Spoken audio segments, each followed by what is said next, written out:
এক গভীর জঙ্গলে থাকতো একটা চঞ্চল ছাগল, একটা বুদ্ধিমান পেঁচা আর একটা বিশাল কিন্তু খুব সোজা সাপটা হাতি। একদিন জঙ্গলের মাঝখানে একটা বড় ঢোল পাওয়া গেল। ঢোলটা কে বাজাবে এই নিয়ে ঝামেলা শুরু।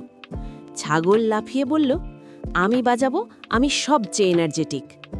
হাতি গম্ভীর গলায় বলল, আমার সুর আছে, জোরে বাজাতে পারবো।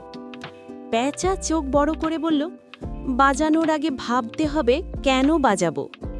তিনজনেই তর্কে জড়িয়ে পড়ল। শেষে ঠিক হলো বিচার হবে। বিচার শুরু।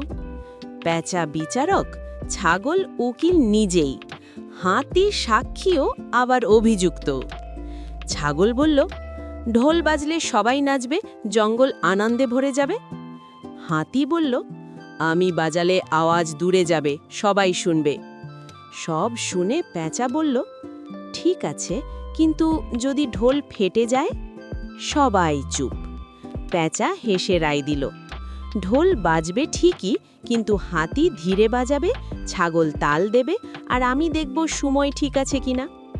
ফলাফল, ঢোল বাজলো ধুম ধুম, ছাগল নাচল, হাতি সাবধানে বাজালো, পেঁচা তাল গুনল।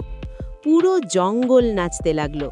শেষে হাতি বলল, একলা শক্তি বিপদ, দলই আসল শক্তি। ছাগল মাথা নেড়ে বলল, আর ভাবনা ছাড়া কাজ মানেই ভাঙচুর। পেঁচা হাসল।